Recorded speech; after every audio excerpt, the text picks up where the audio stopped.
Assalamualaikum warahmatullahi wabarakatuh. Perkenalkan, nama saya Nunu Ayrina Latifah. Pada video kali ini kita akan membahas tentang laju yang berkaitan dari fungsi trigonometri. Hal utama dalam persoalan laju yang berkaitan adalah menghitung laju perubahan suatu besaran dalam bentuk laju perubahan besaran lain yang boleh jadi jauh lebih mudah diukur. Jika variabel Y tergantung kepada waktu, maka turunannya dy per dt disebut laju sesaat perubahan. Tentu saja, jika Y mengukur jarak, maka laju sesaat perubahan ini juga disebut kecepatan atau v. Laju sesaat dari perubahan kecepatan akan menghasilkan percepatan atau a. Kecepatan dinotasikan v. V fungsi dari t sama dengan dy per dt sama dengan y aksen t atau turunan pertama y terhadap t. Kemudian percepatan dinotasikan dengan a. At sama dengan dv per dt. Jadi kalau percepatan itu turunan pertama dari kecepatan.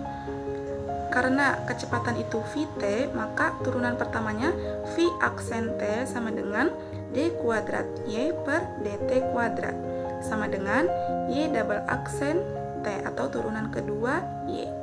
Strategi untuk pemecahan masalah khususnya mengenai laju yang berkaitan adalah 1. Baca masalah secara seksama. 2. Gambarkan diagram jika memungkinkan. Yang ketiga, perkenalkan notasi. Berikan lambang kepada semua besaran yang merupakan fungsi waktu. Yang keempat, nyatakan informasi yang diketahui dan laju yang diperlukan dalam bentuk turunan. Yang kelima, tuliskan persamaan yang mengaitkan beragam besaran dari masalah tersebut. Jika perlu, gunakan geometri untuk menghilangkan satu peubah melalui substitusi. Yang keenam, gunakan aturan rantai untuk menurunkan kedua ruas persamaan terhadap T. Yang ketujuh, substitusikan informasi yang diketahui ke dalam persamaan yang dihasilkan dan pecahkan untuk laju yang tidak diketahui tersebut. Oke, kita langsung masuk ke contohnya aja ya. Di sini ada contoh yang pertama, sebuah gelombang transversal merambat dengan persamaan Y sama dengan 0,1 sin dalam kurung 1/4 pi t dikurangi 1/4 pi x. Sebuah penelitian dilakukan pada jarak 2 meter dari pusat gelombang. Berapakah kecepatan dan percepatan partikel gelombang itu pada saat detik ketiga? Kita langsung ke penyelesaian saja. Pertama kita tulis dulu gelombang transversalnya. Y sama dengan 0,1 sin 1/4 pi t dikurangi 1/4 pi x. Persamaan kecepatan dan percepatan gelombang tersebut adalah, yang pertama kita cari kecepatannya dulu. Ingat ya, kecepatan itu dy per dt. V sama dengan y aksen sama dengan, kita lihat di sini kita turunkan yang di dalam kurungnya. Karena dy per dt, kecepatan itu dy per dt, maka di dalam kurung itu yang 1/4 pi t-nya kita turunkan menjadi 1/4 pi. Kemudian yang 1/4 pi x-nya karena tidak ada t-nya, maka kita anggap saja konstanta atau 0.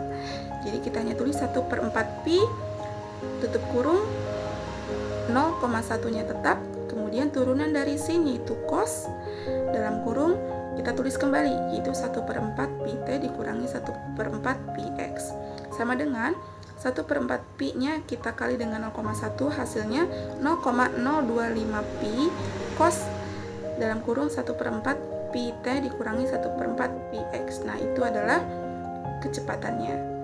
Kemudian kita cari percepatannya. Ingat kalau percepatan itu turunan pertama dari kecepatan atau v aksen atau turunan kedua dari y atau y double aksen sama dengan 1/4 pi dikali 0,025 pi turunan dari cos min sin dalam kurung min sin dalam kurung 1/4 pi t dikurangi 1/4 pi x sama dengan 1/4 pi nya kita kali dengan 0,025 hasilnya itu min 0,00625 pi kuadrat sin dalam kurung 1/4 pi t dikurangi 1/4 pi x. Nah, itu adalah percepatannya.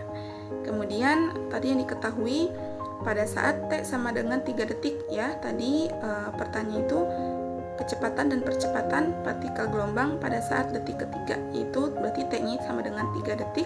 Kemudian jaraknya itu 2 meter. Berarti X sama dengan 2 meter. Maka kita langsung substitusikan saja. Yang pertama kita substitusikan dulu kecepatannya. V sama dengan 0,025 pi cos dalam kurung 1/4 pi T-nya kita ganti menjadi 3 dikurangi 1/4 pi X. Nah, X-nya kita ganti jadi 2 sama dengan 0,025 pi cos dalam kurung 1/4 pi sama dengan 0,025 pi dalam kurung 1/2 akar 2 sama dengan 0,0125 pi akar 2. Maka hasilnya itu mendekati 0,056. Jadi kecepatannya itu adalah 0,056. Kemudian kita substitusikan percepatannya. A sama dengan negatif 0,00625 pi kuadrat sin dalam kurung 1/4 pi kali 3 dikurangi 1/4 pi dikali 2 sama dengan negatif 0,00625 pi kuadrat sin dalam kurung 1/4 pi sama dengan negatif 0,00625 pi kuadrat dalam kurung 1/2 akar 2. Maka hasilnya mendekati negatif 0,0436. Ingat, kalau dalam percepatan minus itu hanyalah sebuah tanda ya, karena merupakan besaran vektor atau merupakan sebuah perlambatan. Maka kita dapat simpulkan hasilnya. Jadi kecepatan partikel gelombang pada detik ketiga di posisi 2 meter dari pusat gelombang adalah 0,056 meter per detik dan percepatan partikel gelombangnya adalah 0,0436 meter kuadrat per detik. Baik, selanjutnya kita masuk ke contoh yang kedua. Seseorang berjalan menurut tapak lurus pada kecepatan 4 meter per detik. Lampu pencari terletak di tanah sejauh 20 meter dari tapak dan tetap dipusatkan pada orang itu. Pada laju berapa lampu pencari berputar jika orang itu berada 15 meter dari titik pada tapak yang terdekat ke lampu pencari? Baik, kita langsung masuk ke penyelesaian saja ya. Di sini kita bisa menggunakan cara geometri.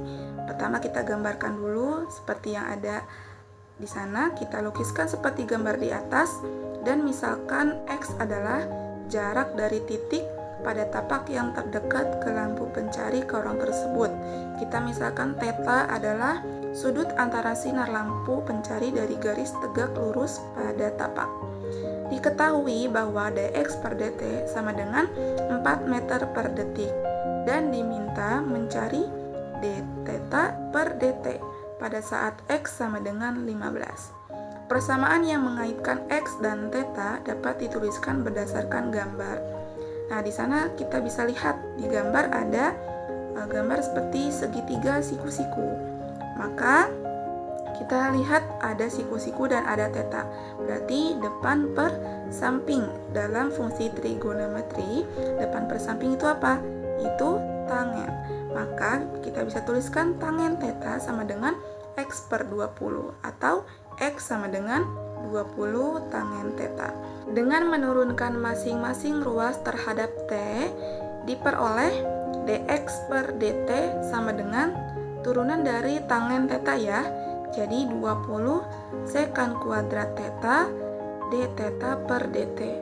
Sehingga d theta per dt sama dengan 1/20 cos kuadrat theta. Kenapa berubah jadi cos kuadrat? Karena 1 per sekan sama dengan cos. Jadi di sini sekan kuadrat berubah jadi cos kuadrat sama dengan 1/20 cos kuadrat theta dx per dt sama dengan, karena dx per dt nya itu 4, kita substitusikan.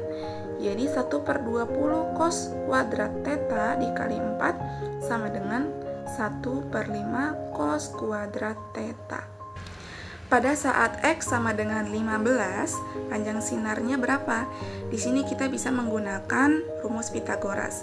Di sana ada 20, kemudian X-nya itu 15. Sama-sama 20 dan 15-nya kita bagi 5, jadi 3 dan 4. Oke, sisi depannya 3, sisi sampingnya 4, berarti sisi miringnya adalah 5. Kemudian 5-nya kita kali 5 lagi, maka hasilnya adalah 25. Kemudian kita cari cosnya. Ingat, cos itu samping per miring. Nah, di sampingnya tadi adalah 4. Kemudian miringnya itu 5. Maka kita bisa peroleh cos θ-nya sama dengan 4/5. Kemudian kita bisa substitusikan. dθ per dt sama dengan 1/5. Kita substitusikan dikali 4/5 kuadrat sama dengan 16/125 sama dengan 0,128. Maka kita bisa ambil kesimpulan, jadi lampu pencari berputar pada laju 0,128 radian per detik. Oke, di sini ada latihan soal. Silakan dikerjakan ya latihannya. Baik, sekian video pembelajaran materi laju yang berkaitan dari fungsi trigonometri. Kurang lebihnya saya mohon maaf. Terima kasih. Wassalamualaikum warahmatullahi wabarakatuh.